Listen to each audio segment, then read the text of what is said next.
Bonjour et bienvenue sur la chaîne Désir Bébé.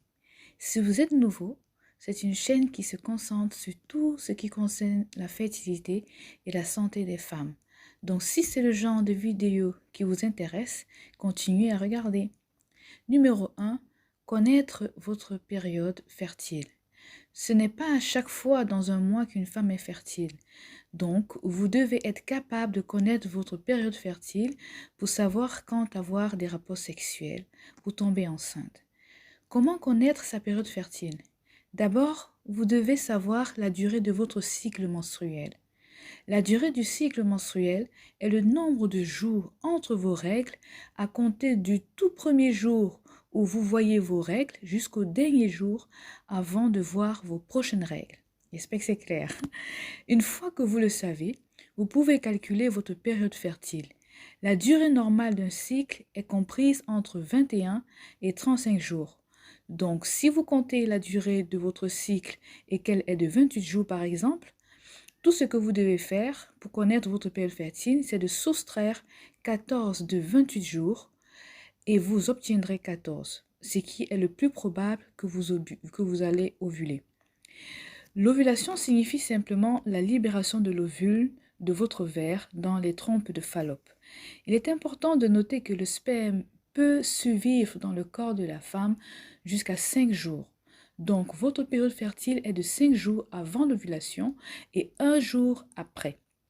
Parce que l'ovule peut survivre pendant environ 12 heures à 24 heures. Vous avez donc environ 6 jours par mois que vous êtes fertile. Si vous voulez savoir comment calculer vos règles, peu importe la durée de votre cycle, dites-le moi en commentaire, je ferai une vidéo là-dessus. Numéro 2. Préparez votre corps pour la grossesse. Imaginez que vous voulez tomber enceinte et que vous essayez activement avec votre conjoint d'avoir un bébé. Vous devez préparer votre utérus afin que lorsque la grossesse arrivera, que cela puisse rester. Pour pouvoir porter la vie, il faut d'abord que vous soyez en bonne santé le mieux possible. Et vous pouvez l'être en changeant déjà de mode de vie. Par exemple, si avant vous ne faisiez pas d'exercice, vous pouvez commencer à en faire. Il n'est pas question ici de faire des exercices très fatigants, mais de l'exercice léger à modérer, au moins 3 fois par semaine. Vous pouvez aussi changer d'alimentation. Si avant vous ne mangez pas beaucoup de fruits et légumes, eh bien commencez à le faire, à manger plus sainement. Évitez la viande rouge et gardez à l'esprit que vous pouvez manger presque tout. Simplement ajoutez plus de fruits et légumes dans vos repas, car les fruits et légumes contiennent beaucoup de vitamines dont vous avez besoin pour être en santé, ainsi que votre utérus pour accepter de porter un bébé en bonne santé. La préparation d'une grossesse ne se limite pas simplement à l'alimentation et à l'exercice. Cela inclut aussi le tabagisme et l'alcool. Si vous fumez et buvez avant, eh bien commencez à arrêter, car le tabagisme affecte le nombre d'ovules que vous avez et cela peut créer des anomalies. Cela peut aussi provoquer une ménopause précoce. Essayez aussi de ne pas être trop maigre ni trop gros, car cela peut affecter vos chances de tomber enceinte. Numéro 3. Prendre des vitamines prénatales. Elles sont vendues sans ordonnance. Vous pouvez les acheter en pharmacie ou sur Internet. Seulement sur Internet, assurez-vous de la qualité. Les vitamines prénatales contiennent la bonne quantité de nutriments dont vous avez besoin pour avoir une grossesse en santé.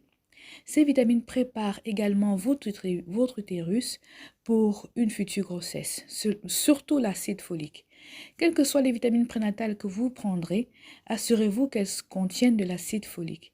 L'acide folique est une vitamine très très importante que vous devez prendre une fois que vous essayez de tomber enceinte. En fait, une fois que vous avez atteint l'âge de la puberté et que vous avez des rapports sexuels non protégés, vous devez prendre de l'acide folique. Car l'un des risques des rapports non protégés, c'est la grossesse. Sauf si vous n'avez pas l'intention de garder le bébé. Mais ce n'est pas du tout le cas ici. Vous devez donc prendre l'acide folique, car il aide à prévenir les malformations chez le bébé. Si vous tombez enceinte maintenant et que vous n'êtes pas sous acide folique, le bébé pourrait avoir une anomalie congénitale appelée anomalie du tube neural. Donc, pour éviter cela, il faut en prendre quotidiennement. Dans notre alimentation, il y a de l'acide folique. Mais ce que nous mangeons aujourd'hui ne permet pas de combler ce besoin journalier. En mangeant plus de légumes et de noix, il est recommandé de prendre 400 microgrammes d'acide folique. Je ferai également une vidéo sur les vitamines importantes pour préparer votre corps à une future grossesse, si cela vous intéresse. Numéro 4. Évitez les lubrifiants contenant de la glycérine et de la vaseline. Les lubrifiants sont des substances semblables à des gels qui viennent généralement dans des tubes et sont utilisés par certains couples lors des rapports sexuels pour faciliter la pénétration. Donc, si vous êtes l'un des couples qui utilisent un lubrifiant lors des rapports pour quelque raison que ce soit, assurez-vous lors de votre achat que sur la liste des ingrédients, il ne contient pas de glycérine ni de vaseline, car ces agents peuvent tuer le sperme. Ils sont très toxiques pour le sperme. Il sera alors difficile pour le sperme de féconder l'ovule. Numéro 5. Arrêtez tout contraceptif si vous en prenez. Si vous souhaitez tomber enceinte, vous devez interrompre la prise de contraceptifs. Ça peut être des pilules, enfin, peu importe la méthode. Certaines femmes obtiennent une ovulation immédiatement après l'arrêt de la contraception. Mais pour d'autres femmes, cela peut prendre 3, 6 mois et pour d'autres femmes encore, cela peut aller jusqu'à 1 an. Et c'est normal. Mais lorsque cela dépasse 1 an, vous devez consulter votre médecin pour savoir ce qui se passe.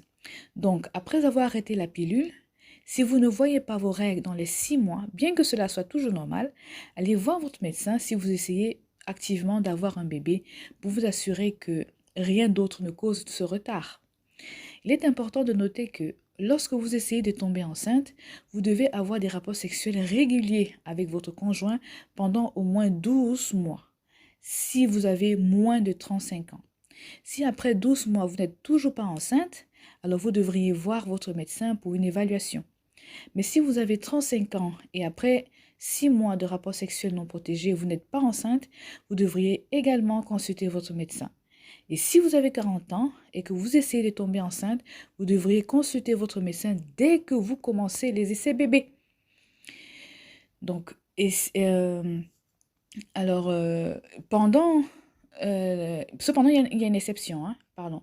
Si vous avez moins de 35 ans et que vous avez été diagnostiqué d'une maladie gynécologique, ça peut être par exemple de l'endométriose, l'SOPK ou des fibromes, et que vous essayez de tomber enceinte, vous devez consulter votre médecin dès que vous commencez les essais bébés. Vous n'avez pas besoin d'attendre jusqu'à 12 mois pour voir un médecin. Selon les statistiques, lorsqu'un homme et une femme en bonne santé ont des rapports non protégés, les chances de tomber enceinte sont de 20 à 25%. Et c'est normal. C'est également normal que ce couple essaie au moins pendant 6 mois à 12 mois avant de tomber enceinte. Alors soyez gentils et bienveillante envers vous-même. Il est assez normal d'essayer jusqu'à 12 mois avant de tomber enceinte. Donc si vous venez de commencer des essais bébés et que vous remplissez les critères pour essayer jusqu'à 12 mois, ne soyez pas inquiète et continuez à essayer jusqu'à 12 mois. Il se peut que ce soit le 12e mois que vous tomberez enceinte. Voilà, c'est tout pour la vidéo. Si vous avez aimé, abonnez-vous et à bientôt pour une nouvelle vidéo. Au revoir.